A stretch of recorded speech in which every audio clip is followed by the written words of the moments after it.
Hello and welcome to Kinship Connects, a podcast from SDA Kinship, sharing our stories and our journeys. My name is Floyd Poenitz, and today it is my great privilege to speak with Carrol Grady. Carrol, thank you so much for joining us today. It's nice to be here.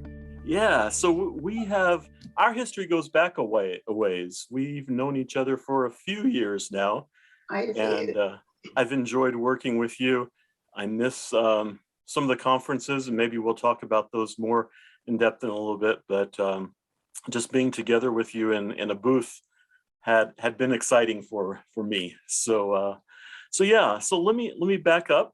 Tell us where you're living now, and just a little bit about your situation now and things like that. Okay, we live now and we're retired for quite a few years. Live in Snohomish, Washington, which is Western Washington, where it's beautiful and green and very wet right now. Uh-huh. My husband is a pastor or minister, and we spent 15 years as missionaries in Singapore. Okay. And I have three sons who are all, actually one of them is a great grandpa already. Wow, that's great. Well, it's kind of complicated. Okay.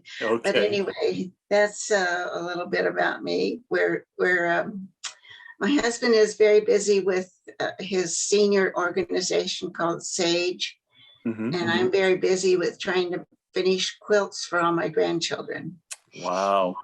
Okay, so that's one of your hobbies, I think, right? That's right. Okay. How many quilts have you made in your lifetime? Do you have any idea? I don't, probably 60, 70, somewhere in there. Wow. That's a lot of work. I remember as a little kid, my mom made quilts, and she had this big frame set up in the living room, and the women would come together and do all this hand quilting and stuff. And yeah. I wish I had known your mother. I just have a little smaller frame that's just for me. But Yeah. Those are good memories for me, sitting underneath that frame sometimes and listening to the women talk as they were sewing. So, yeah. Well, let me back up just a couple decades maybe. And where did you grow up? And were you Adventist growing up? Well, that is a couple decades and more. I grew up I lived in Evansville, Indiana, till I was 6. And then my folks moved to Tacoma Park, Maryland, where my dad was the lab tech at the Washington SAN, as we called it back then. I went to Sligo Elementary School and Tacoma Academy. And just after I graduated, we moved to California, and I went to La Sierra College, where I met Bob. And yes, I've always been an Adventist, fourth generation. Fourth, okay, great. And always been gone to Adventist schools and married a minister. Wow, that's like the dream, the Adventist dream, huh? That's right. I have all the credentials. Great. And yeah, so after you got married, before you got married, you were all over the United States, it sounds like. And after you got married, where did that take you?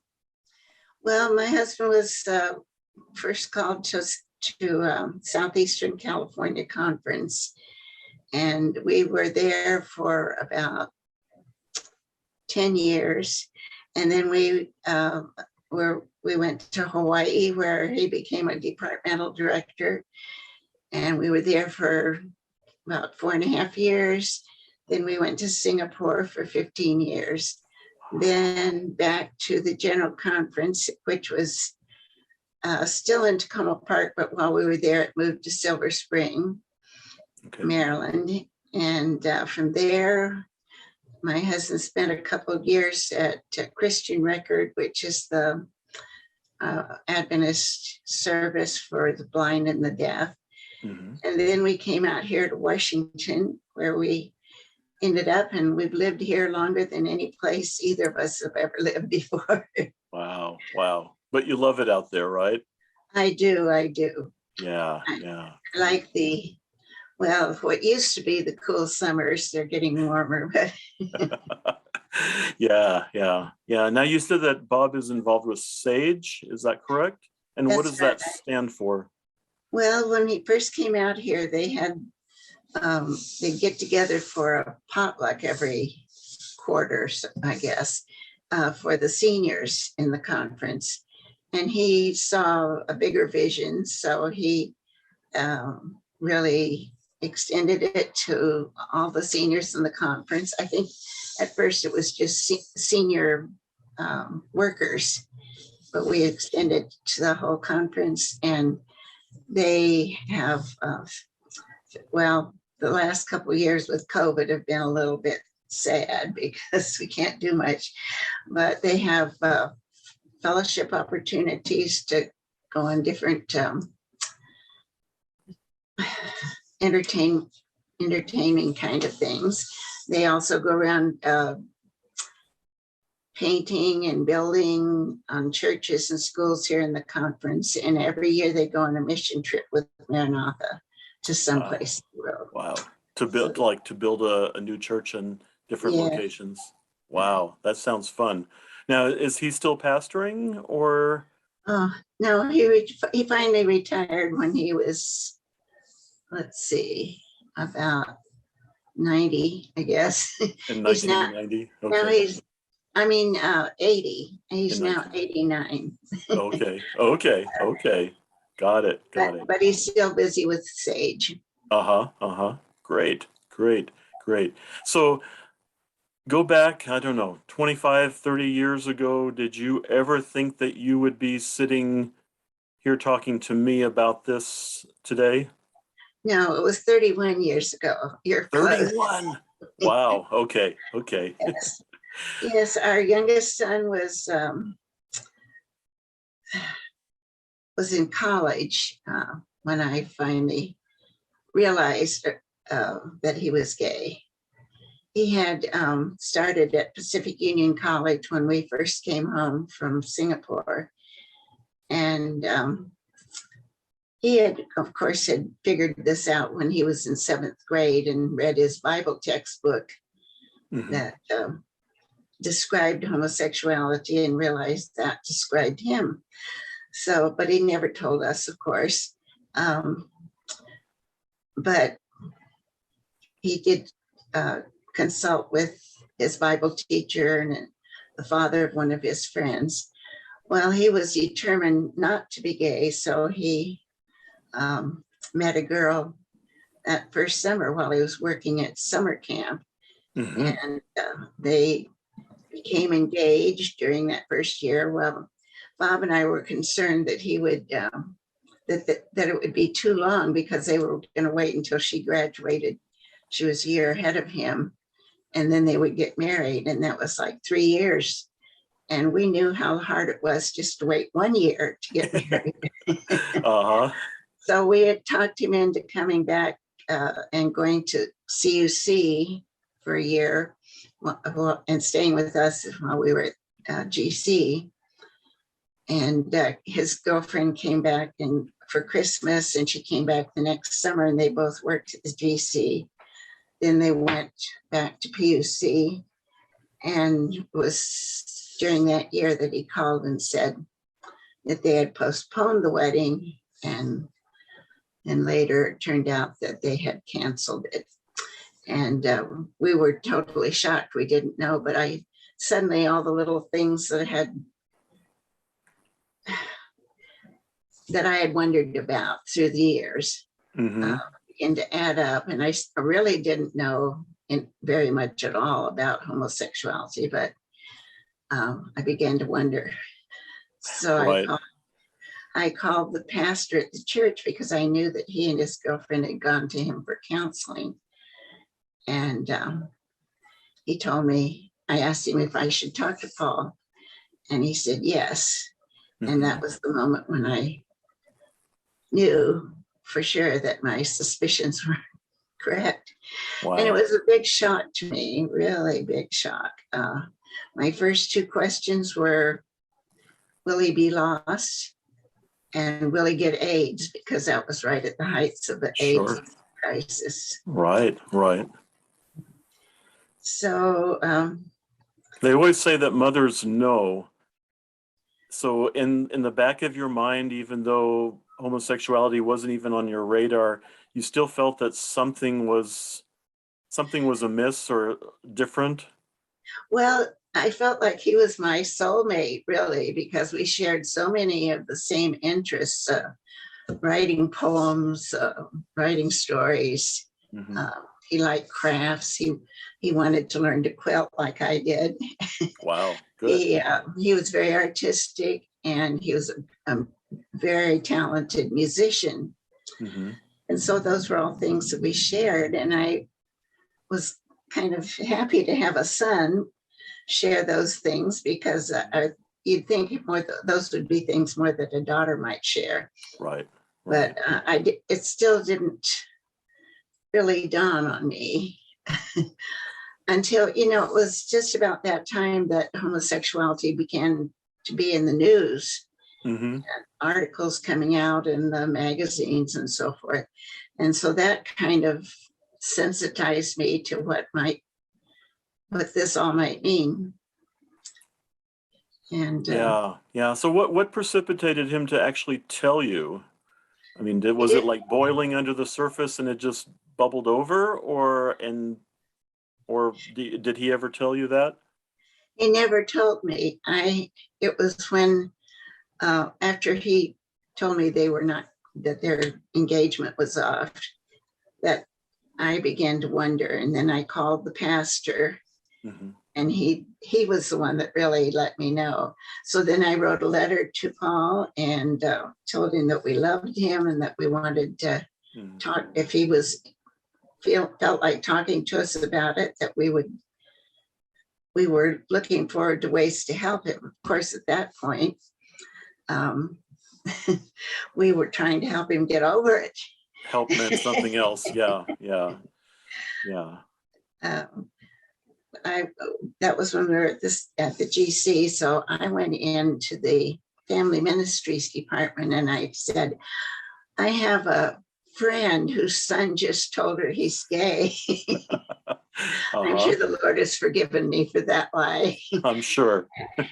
And do you have anything I can give her to read? So she gave me all of this material they had on Colin Cook. Oh, okay. So when Paul came home for spring vacation that year, Bob was gone. He was traveling, but I told him all about this wonderful ministry that could help him change. And then he told me about the recent discovery that his ministry was not what it was cooked up to be. Oh, so he already knew about that then. Yes, he had already. Was one step ahead of you. Okay. Wow. So I just began trying to learn more about it because, like I say, I was completely ignorant at that point. Mm-hmm. But that was when articles began to come out in magazines, and I read everything I could find, looked it up on the internet, and tried to educate myself. And as I learned things, I would share them with Bob, and he came along behind me a little bit, but he accepted that too, and became the first when I first told him when he came home from his trip. He said, "Oh, I think it's just a phase he's going through." Mm-hmm. So I'm going to tell him that we'll pay for him to go to counseling. And so Paul found a counselor in PUC, but it turned out this was a understanding counselor who was trying to help him accept himself. And so after a while, he told us, he said, "I don't feel right in accepting your money for my counseling because it's not doing what you want to." Right. But then, Bob began to realize, because Paul shared with us his struggles in the past, mm-hmm. and he began to realize that this was something that he didn't choose, and began to learn. I think it was maybe a year or so after we had heard about Paul, found out about Paul, that they had the big don't ask, don't tell thing in the armed services. Right. Okay. And we listened to on TV to the hearings that they had when they asked all these people questions. That was a very educational thing too. But so, it was. Go ahead. Go ahead. No, go ahead. Go ahead. I was going to say it was still several years before I could even bring myself to read any of the new theology. I thought, oh, these are just people that are trying to condone sin or something. Right. Or, to change what the Bible says. Because I had learned about the clobber text by this time. So I was afraid really to read any of this stuff for fear I'd be influenced by something that wasn't right. Right. But finally, Ben Kamina talked me into reading some of these things. And to me, it made so much sense. So. And you met him through Kinship, or how did you know Dr. Ben? Well, I think it was through Ingrid. Okay. Ingrid Anderson? Yes. Inga Anderson? Inga Anderson, yeah. Yeah. Okay. She was a friend of his, and for a while I was working with her. Okay. And got acquainted with him through that. Okay. Before I even knew about Kinship. Got it. Good. Okay. Yeah. So did you ever go back to the GC or back to the church saying, hey, I need some more resources? The ones you gave me kind of fell through the cracks and didn't turn out? By this time we were out here in Washington by the time I wrote my book and had it published. And actually I should mention that we were spent a year, almost 2 years in Lincoln, Nebraska, when Bob was vice president at Christian Record. And it was, now I forgot what I was going to say about that. Anyway, I took a class in creative writing at the university there, just for fun. And one of our assignments was to write a story that changed our lives. Well, that was definitely the before and after incident in my life. So I wrote that story, and everybody said, oh, you've got to write a book. And that was what encouraged me to go ahead and write my book. So, but and how was Paul doing during all this time? Was he? Well, he was once we began talking, he was very happy that I was supportive for quite a while. He lived with a Catholic guy for 9 years after he graduated from college. And he became a Catholic.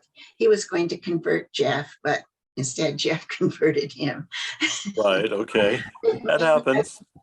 A lot of how it came about was that Jeff invited him to sing in the choir at his Catholic church. And they were very accepting. I know that Catholics in general are not so accepting, but that particular church was. So that was what he knew, that Adventism was not accepting, because he had been very much harassed when he finally came out at PUC. He came out while he was there. Yeah, after he broke his engagement. Okay. So during his last year there, he came out and had some really terrifying experiences with some of the guys there. So he ended up moving out of the dorm and staying with a couple of lesbian friends. Okay. But he was an English major, and he wanted to go back to Far Eastern Academy and be an English teacher. That was his dream. Well, he began to realize that that probably would never happen once he admitted that he was gay. But that was what he graduated with, but he never did get his teaching credentials because it was during that time his life was in such upheaval that he never really finished that. So where are we going from here? Let's see. Well, you were taking a class and you were going to write a book, and I don't know if I can. I don't think this will really focus very well on the book, but sorry, I have the blur on my screen. So you wrote a book called My Son, Beloved Stranger, Can Kate Accept Her Gay Son? Can Her Church? So who was Kate McLaughlin? Well, my husband's brother was not at all happy about the Grady name being dragged through the mud. Oh. And I think I was right after it was published, I was invited to speak at a church in the conference where he was a pastor. And so, although actually it was before that, I decided to use a pseudonym. So McLaughlin was my mother's name. Okay. So that was where that came from. Okay. But anyway, I had to use that pseudonym to keep him happy. And but when I did a second printing of my book, I used my real name. Right. Yes. Okay. Well, did you have any challenges with the first book, or did the church just jump on that because you were like a pioneer mother writing about a topic that hadn't really been written about like this before? Did they just knock your door down trying to get your story? Well, no. At first, I had quite a bit of support back at the GC because I knew so many people there. And let's see, I think it was the Women's Ministries Department promoted let's go back to the first Kinship camp meeting that I went to just after my book was published. And they asked me to do something for parents. I think that was Dave that asked me that. And so I started a newsletter called Someone to Talk to. And then I sent it to different people at the GC. And the Women's Ministries Department promoted it. The Family Ministries Department promoted it. Seems like there was another group. Anyway, I went back to the Toronto GC. When was that? 2000? I believe, yeah. So that would be about 5 years after my book was published. Shall we go into that? Well, the conferences? Yeah, but let me just touch real quick on the book. You got it published by, was that Pacific Press that published it? Yes. Okay. And Marvin Moore was my book editor, and he would not let me put in that Paul became a Catholic. I had to. Was that worse than being a homosexual? I think so, or at least as bad. So I sort of just described it as could have been Episcopalian or Methodist or Lutherans. I didn't really specify what the church was that he went to. Right. Okay, so that was a stipulation of getting it published then. Right. Okay. And of course, at that point, I hadn't really accepted the theology changes. So I was still kosher as far as the GC was concerned. Okay. You were still hoping that Paul could change, right? Yes, at that point I was. With enough prayer, fasting, whatever, or? I don't know. I did. By the time my book was published, I probably didn't think that, but I didn't put that in the book. Right. Because I was still feeling my way a little bit. Sure. It's a journey. Life is a journey. We're all still on it, thank goodness. So, okay, let's jump to General Conference then, because that was a pretty exciting time for me, I know. Yes. And Yeah. How did you get invited, or how did you, the one in Toronto? I applied for a booth, and Under the name of someone to talk to? yes, that was Okay. the organization that I was representing, which was my ministry for parents. Right. And at that point, it was something that the church did not address.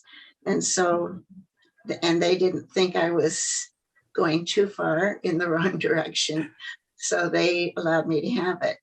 Okay. And that same year, I had a booth at, what's the self-supporting group ASI? that Maranatha is part of? They have a convention every year. I can't think of The ASI group? ASI, that was Okay. it. Uh-huh. I had a booth at their meeting that same summer. Mm-hmm. And unfortunately, they're much more conservative group. And so there were some people that complained about even having anything to do with homosexuality there. Okay. So I was told that I couldn't have a booth there anymore. But as far as the GC was concerned, I had one in Toronto, then Atlanta, I think. That was the one you went with me to. And St. Louis. Mm-hmm. Right. I think that was all, because I think the next one was where? Oh, no. Wow. I'm getting old, 85. I can't. You're doing great. You're doing great. Yeah, there was a teachers conference in Nashville that you were uninvited to at the last moment because everyone was afraid of Carrol Grady, of what you might share and tell people, huh? Yes, that was after the GC had told me I couldn't come. Was it the Atlanta GC where? That's where we were with the Spectrum booth and and did the questionnaire and talk to people. Right. That when they told me I couldn't come at the very last minute. And so you and Dave and was it Carol Toy? I think. Right. Had already bought tickets and had a place to stay and all. So we decided, and Spectrum had invited us to be at their booth because they were having the theme of the big tent Adventism that summer. But at the very last minute, when the GC found out that they were going to let me be part of it, let us be part of it, they said, no, if you do that, we can't have a booth. So we decided to go back and do a hot potatoes questionnaire. Right there in the exhibit hall, and just question people as they came by. And we were standing near the Spectrum booth, but not connected with them. So we asked questions on evolution, on homosexuality, on what were some of the other things? Do you remember? Just women's ordination, bearing arms. Yes, women's ordination was another one. Yeah. And we were I think we got over 1,000 people altogether. And we were interested that Africa, which at that time was most of the people there were apparently opposed to women's ordination. But the women that came through said, it's not us. We were. So, and I think that's come out quite a bit more since then. Right. And then after that, I asked for a booth at Teachers Convention, and they also let us know at the very last minute. So we went that I couldn't come. So we went back there and sort of had our materials in our arms and just interviewed people as they walked by. And Stephen and Deneen were there with the film. Yes, they were there with the film, and so Stephen had some T-shirts made up that had my picture and said, "Beware of Carrol." Yes, yes. I still have mine hanging in my closet. I saw that one too. It's a memento, yes.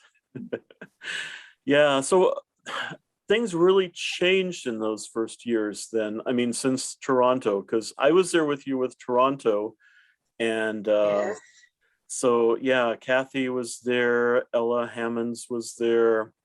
Dave. And yeah, and, people were shocked to hear that someone was wanting to talk about homosexuals and that there really were Adventist homosexuals, even though I was standing right there by you.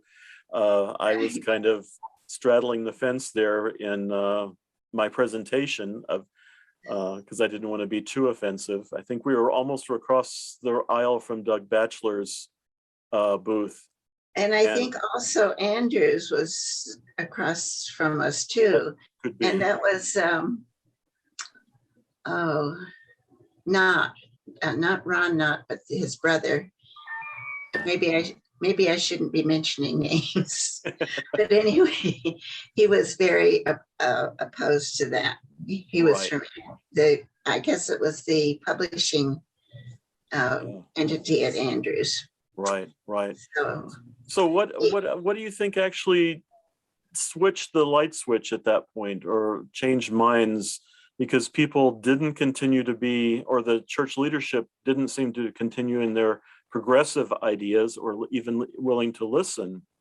They were like pushing us away more and more. What do you think caused that or happened? Well, I know that Bill Johnson, when he was editor of the Review, he was quite supportive and he published some articles. And then he told me that he had gotten phone calls, irate phone calls in the middle of the night, just raking him over the coals for publishing such things. And Bill Knott was one of the associate editors then, and he didn't want to keep publishing. So he told me that he didn't feel that he could continue to publish any more articles. So that was the beginning of the lockout. But I still wrote letters and sent articles to a number of people there at the GC that I knew. And when Jan Paulson was president, he was supportive. Mm-hmm. But of course, and when the Dan Jackson, when he came into the North American division, he was more supportive. And then it was like, I was persona non grata at GC after that. Uh-huh. So I sort of joined the working from within the church to change it, but the underground movement. I remember you for a different cause, standing up on a balcony somewhere at GC, unfurling a banner. Which GC was that? Was that? That was the same one where we were invited to be with Spectrum, and that was Donna. Oh dear, my can't remember names, but Donna Herrick had this great big banner made that said, "The greatest want of the world is the want of men who will stand for the right, who will stand for women's ordination." I can't remember all of it. Right. So we stood up in the balcony during a general session, she and another woman and I, and held it up.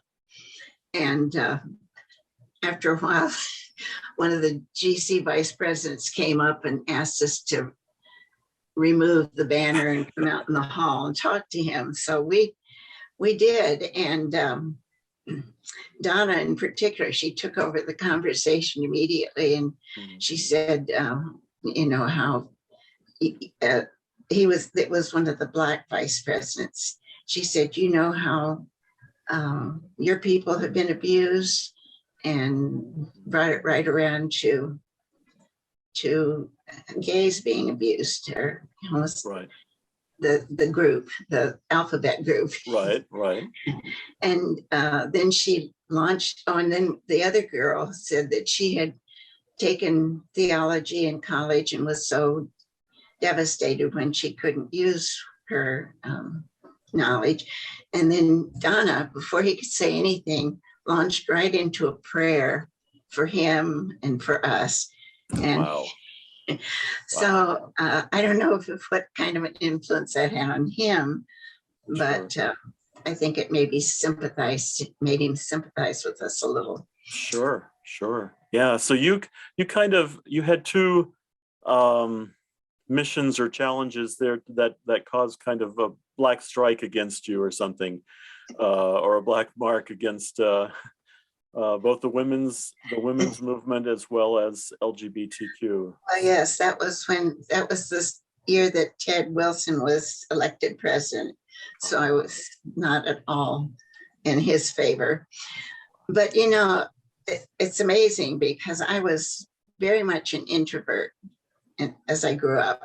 Mm-hmm. And even after I married Bob, I could play the piano with my back to the audience, but I didn't like to get up in front and do anything. And now I've become quite an activist. You're center stage now. Yes. And I think that's wonderful. I like I say, I can remember many conferences with you, and you would stand out in front of the table or behind the table with the books and talk to people going by and not afraid of sharing your feelings. So Yes. Quite brave. Yes, there were a number of other places where we had conferences, youth conferences. We went to several of those before they got our number. Mm-hmm, mm-hmm. And I think there was a youth conference in Houston or Dallas. Was it that we had? Yeah, I can't remember which city, but we've had several youth conferences that we were at, and there were some of coming out ministries, which was not in existence at that time yet. They were the individual people were at those. So what are your feelings now after all these years about change ministry or conversion therapy? Yes, I really studied into that a lot and read a lot of books about it. And I really feel that they damage people because a lot of leaders of those ministries later on said it was something they were aspiring to, but it really hadn't happened to them. They did not change. And then when our coming out ministry started, or even before that, when we just had one, I really felt that these were older men who had lived lives of promiscuity or even prostitution, and in their older age, when probably their libido was a little lower, then they wanted to come back to God, and when they left their former lifestyle, that included homosexuality. So I can understand why they feel like they have to leave it behind, perhaps. Although I don't really believe that they have changed. I think they are still part of that, but they don't want to have anything to do with it anymore. And so I'm happy for them if they can leave that very unwholesome lifestyle, but I don't think that they should try to tell all the people that are part of the LGBTQ community that they should live that way. Right. So. Yeah, exactly. Yeah. So have you been accused of drinking the LGBTQ Kool-Aid and being influenced by Kinship in your thinking? Have people told you that? In a way, when we had that big conference just before our book was published with spectrum. Mm-hmm. Right. And the current home and family or family ministries director was there and was quite skeptical. And I think at that point he wrote me off. And so I suppose he thought I was influenced, but I think anyone, I would like to say one thing before we quit. As I look back now on my life since I found out about Paul, at the time, I thought it was the worst thing that could happen to me. And I spent many nights crying all night. My Bible that I had then was crinkly pages from all the tears that fell on it. Yeah. And now I look back after all the education and all the wonderful gay people that I've known as one of the best things that ever happened to me, because it opened up my mind. You know, I grew up in an Adventist home, went to Adventist schools, married an Adventist minister, and I never had thought outside of that box. And it's just like a whole new world that is out there that I can understand from a broader standpoint than what I grew up with. Mm-hmm. Mm-hmm. And I'm really thankful for that. Good. Well, let me ask you a difficult question. And because a lot of people, after reading your second book that came out under your name, and that book is available on the Kinship website, if anybody, I encourage everyone to read it. It's a good typical story of an Adventist mom, Adventist family finding out about their son and the journey that it goes through. But a lot of people then ask me, well, what happened to Paul after the last chapter? And I don't know if you want to tell a little bit, and then I have a follow-up question about that, if you want to just share a little bit. And I don't want to do anything personal, give away anything that's uncomfortable, but well, after he came out at PUC, he went down, after he graduated, he went down to live with his brother in Santa Rosa, and met a Catholic guy that he lived with for 9 years.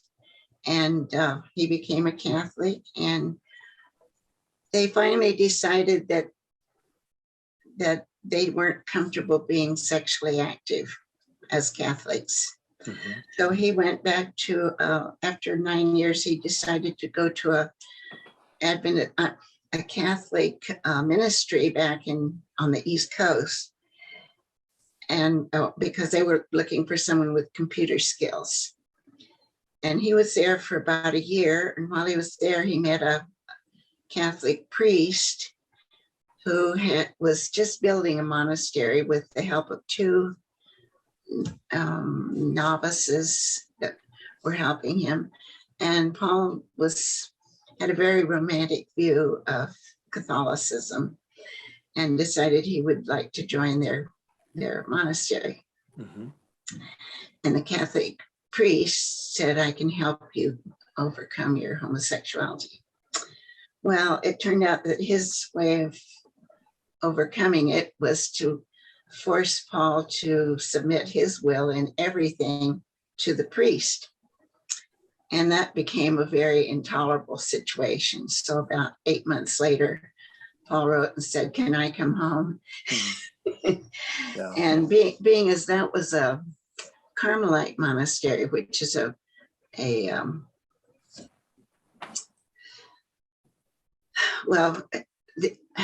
can't think of the right word, but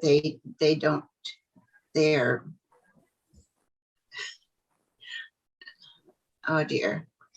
Well, anyway, they don't have anything to do with the outside world, and we would never see him again once he took his final orders.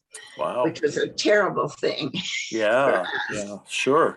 We were thrilled when he decided to come home, and he's lived here in Washington area ever since.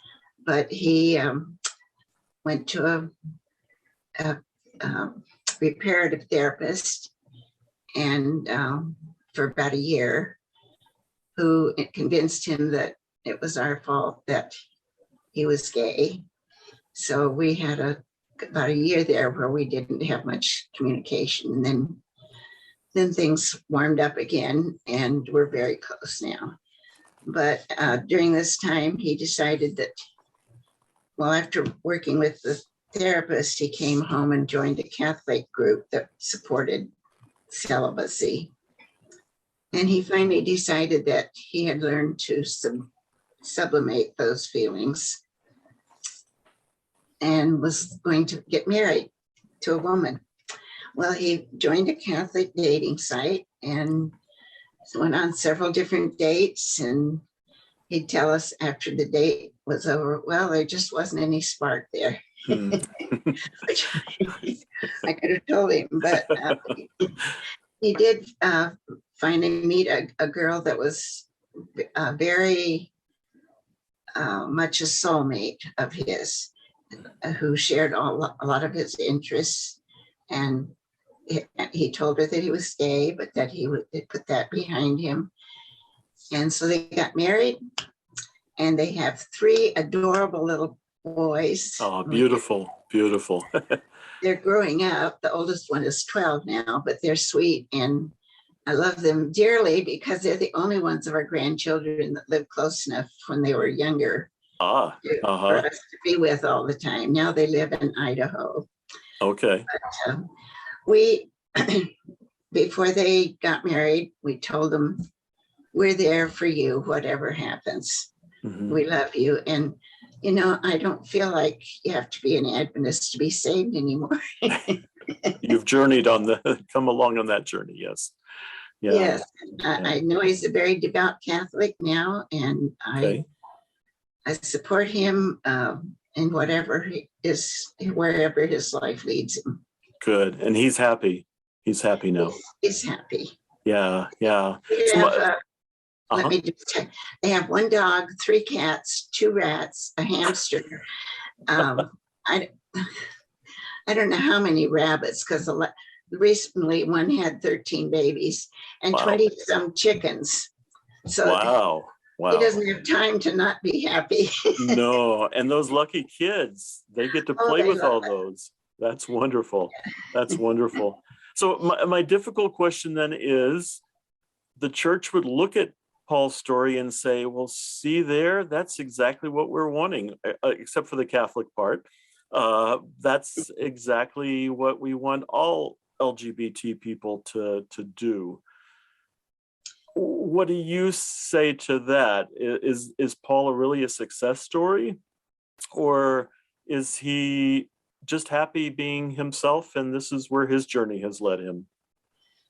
Well, what I think I would say is that I probably know, I would guess, 1,000 or more gay and lesbian people now, and I mean the whole alphabet.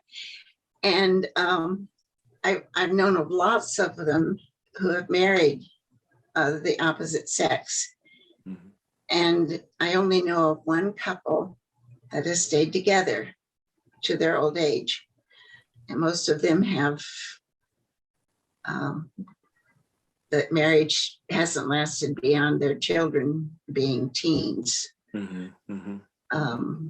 So that's why I say we're there for Paul, whatever happens. I hope for his sake and the boy's sake and everybody's sake that he can stay with it. I know he's very strong-willed and wants his marriage to succeed, but I don't think that means he's not still gay.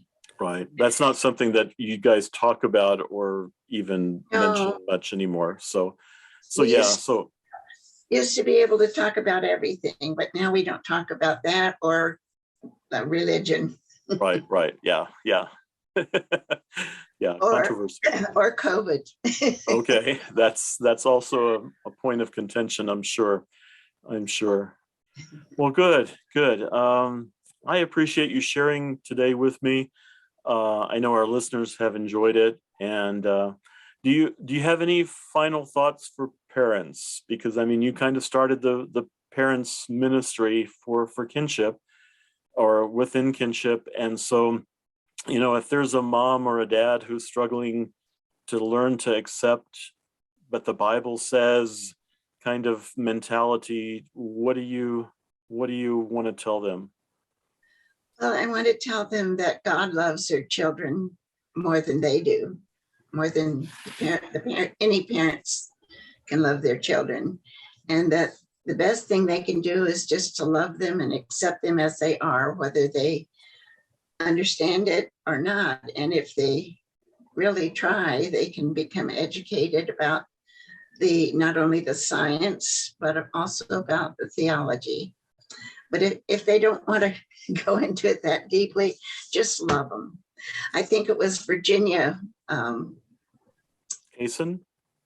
Yes, the daughter of HMS Richards, who has 2 gay children. Well, she's gone now, but she had 2 gay children. And she said to another mother, just love them and keep them. That's all you can do. Wow, that's powerful, very powerful. Yeah, if we could just keep sharing that message. And again, thank you, Carrol. You've been such an inspiration to so many people. You're a treasure in Kinship. We love you. And I'm happy that you're still active with us. And I love you too. Thank you. So I want to thank everyone for sharing with us today. We hope that today's podcast was interesting and has given our listeners some things to think about. Seventh-day Adventist Kinship is the only LGBTQIA+ affirming community for current and former Adventists. We welcome not only the Rainbow Alphabet members, but also parents, family members who want to learn more about how to support their loved ones, and supportive allies who stand with us to make a difference in our church and our world. And together we can make a difference. You can check us out at the web at sdakinship.org or follow us on social media at SDA Kinship. If you have any questions or comments, you can email me, info@sdakinship.org. If you have a comment for Carrol, I'll be happy to pass that on and forward it to her. And we look forward to having you join us on future podcast releases. So thank you, everyone, and have a great day. Thank you.